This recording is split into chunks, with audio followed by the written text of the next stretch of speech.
দেখুন বন্ধুরা, সিঙ্গারাগুলো আমার ভাজা হয়ে গেছে। কালারটা কত সুন্দর এসেছে দেখতে পাচ্ছেন বন্ধুরা, কতটা সুন্দর হয়েছে। আজকে আপনাদের দেখাবো বাড়িতেই কিভাবে দোকানের মতো সিঙ্গারা বানানো যায়। বন্ধুরা সবাইকে স্বাগত জানাই বন্যা কিচেন উইথ ভিলেজ ফুড চ্যানেলে। সিঙ্গারা বানানোর জন্য আমি এখানে 250 গ্রাম ময়দা নিয়ে নিয়েছি। এটাকে আমি ভালো করে চেলে নেব।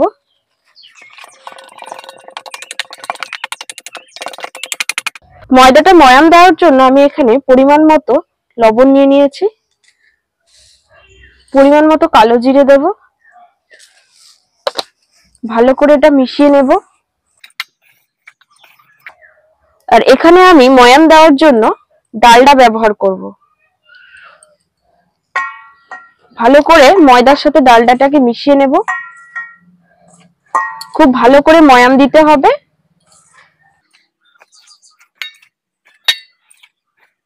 ময়াম যত ভালো হবে সিঙ্গারা কিন্তু তত ভালো মুচমুচে হবে।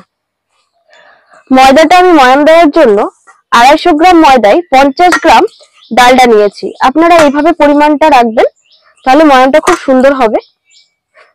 যখন দেখবেন ময়দাটা এভাবে দলা বেঁধে যাচ্ছে তখনই বুঝবেন ময়দাটা কিন্তু ময়াম দেওয়া একদম পারফেক্ট হয়ে গেছে। এবার অল্প অল্প করে জল দিয়ে ময়দাটাকে ভালো করে মাখতে হবে। একসাথে খুব বেশি জল দিলে কিন্তু হবে না, অল্প অল্প করে জল নিয়ে মাখতে হবে। কিন্তু খুব বেশি নরম হলে হবে না, ডোটা একটু শক্তই রাখতে হবে। ময়দাটাকে খুব ভালো করে মেখে নিতে হবে।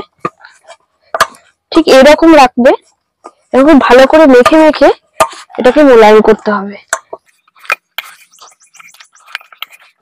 হাতের সাহায্যে এভাবে চেপে চেপে কিন্তু ময়দাটাকে মাখতে হবে। ময়দাটা আমার মাখা হয়ে গেছে, ঠিক এইভাবেই শক্ত করে মাখতে হবে। এবার আমি এটাকে আধা ঘন্টার জন্য ঢেকে রেখে দেবো রেস্টের জন্য। এখানে আমি 500 গ্রাম আলু নিয়েছি, সেটাকে সেদ্ধ করে খোসা ছাড়িয়ে নিয়েছি। এবার এটাকে আমি একটু বড় বড় করে পিস করে নেব।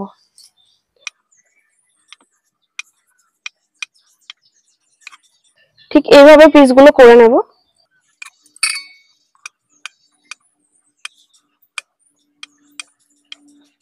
আলুগুলোকে আমার কাটা হয়ে গেছে।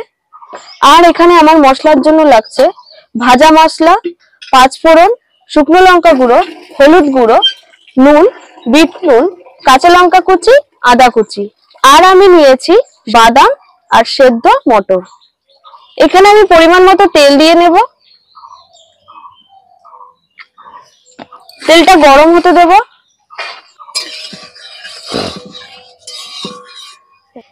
তেল গরম হয়ে গেছে, এবার আমি বাদামগুলোকে ভেজে তুলে নেব।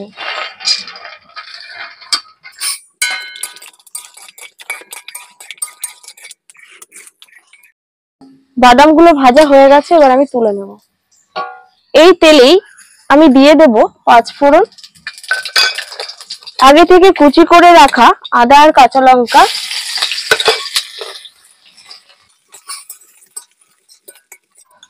পরিমাণ মতো হলুদ দিয়ে দেব, শুকনো লঙ্কা গুঁড়ো দিয়ে দেব,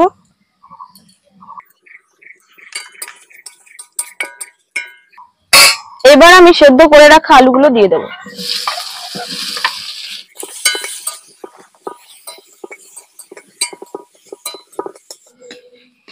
এবার এর মধ্যে ভাজা বাদামগুলো দিয়ে দেব, সেদ্ধ করে রাখা মটরগুলো দিয়ে দেব,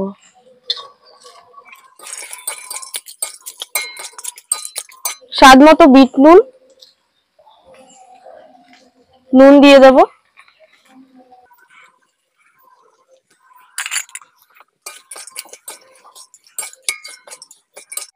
এবার আমি উপর থেকে ভাজা মশলা ছড়িয়ে দেব, ভালো করে মিশিয়ে নেব। এই ভাজা মশলাটাই কিন্তু সিঙ্গারার যে পুরের যে গন্ধটা সেটাকে নিয়ে আসবে। আর এই ভাজা মশলার যে রেসিপিটা সেটা কিন্তু আমার আগের ভিডিওতে দেওয়া আছে, আপনারা ওখানে গিয়ে দেখে নেবেন। পুরটা আমার তৈরি হয়ে গেছে, এবার এটা আমি নামিয়ে নেব ঠান্ডা করার জন্য। পুরটাকে কিন্তু ভালোভাবে ঠান্ডা করে নিতে হবে। আধা ঘন্টা হয়ে গেছে, এবার আমি ঢাকাটা তুলে ময়দাটাকে আরেকটু ভালো করে মেখে লিচিগুলো কেটে নেব। ময়দাটাকে এভাবে লম্বা করে নিতে হবে। মাঝখান বরাবর কেটে অর্ধেকটা আমি রেখে দিলাম, এটাকে আবার লম্বা করতে হবে। তারপরে এভাবে কেটে নিতে হবে লিচিগুলো। বাকিটাকেও ঠিক একইভাবে প্রথমে লম্বা করে নিতে হবে, তারপরে পিস করে কেটে নিতে হবে। এবার প্রত্যেকটা লিচিগুলোকে গোল করে নিতে হবে। আমি একটা একটা করে লিচি বেলে নেব।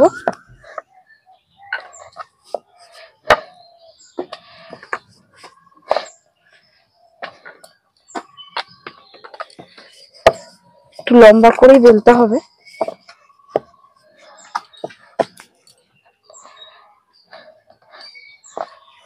খুব বেশি পাতলা বেললে হবে না। এবার মাঝখান করে ঠিক মাঝখান বরাবর এভাবে কেটে নিতে হবে।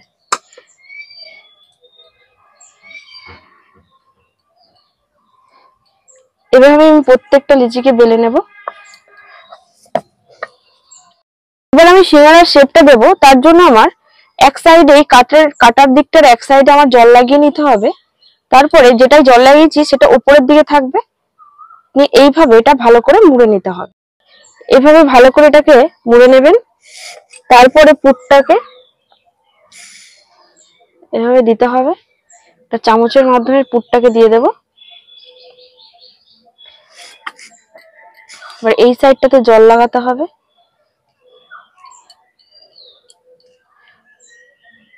ঠিক এখানে একটা ভাঁজ দিয়ে এটাকে টেনে এটার সাথে জয়েন্ট করে দিতে হবে।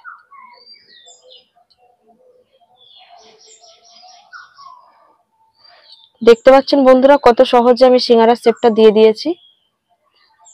দেখে নিন। এইভাবে আমি প্রত্যেকটা সিঙ্গারাকে গড়ে নেব। একটা দেখিয়ে দিচ্ছি বন্ধুরা, এভাবে জল লাগিয়ে নিতে হবে, জলের দিকটা বাইরে থাকবে। এটার উপর চাপিয়ে এভাবে একটুখানি চাপ দিয়ে দিতে হবে।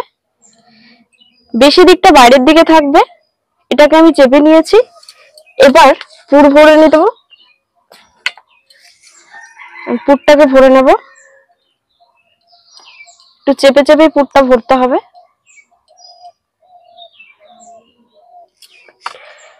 এবার বাইরের দিকটায় জল লাগিয়ে নিতে হবে। এখানে একটা ভাঁজ দিতে হবে, দিয়ে এই বাইরের দিকটা এই সাইডের সাথে লাগিয়ে নিতে হবে।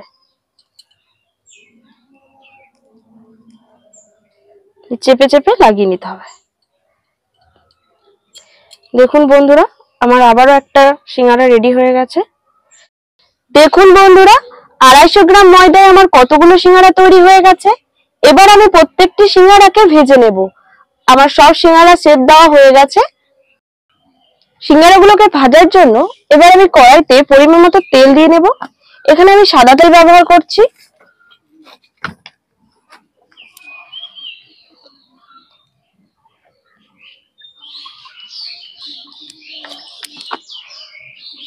তেলটাকে গরম হতে দেব। খুব বেশি গরম করব না, তাহলে সিঙ্গারাগুলো পুড়ে যাবে। তেল গরম হয়ে গেছে। এবার আমি একে একে সিঙ্গারাগুলোকে দিয়ে দেব। তেল কিন্তু খুব গরম হলে চলবে না, তাহলে সিঙ্গারাগুলো সব পুড়ে যাবে। হালকা গরম তেলেই কিন্তু সিঙ্গারাগুলোকে ভাজতে হবে, তাতে সিঙ্গারার কালারটাও কিন্তু খুব সুন্দর আসবে।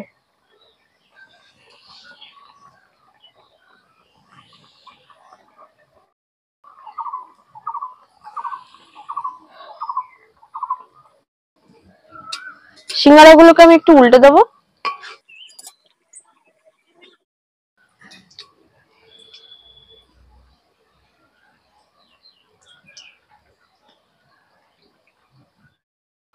দেখুন বন্ধুরা সিঙ্গারাগুলো আমার ভাজা হয়ে গেছে। কালারটা কত সুন্দর এসছে দেখতে পাচ্ছেন বন্ধুরা, কতটা সুন্দর হয়েছে। এবার আমি এগুলোকে তুলে নেব।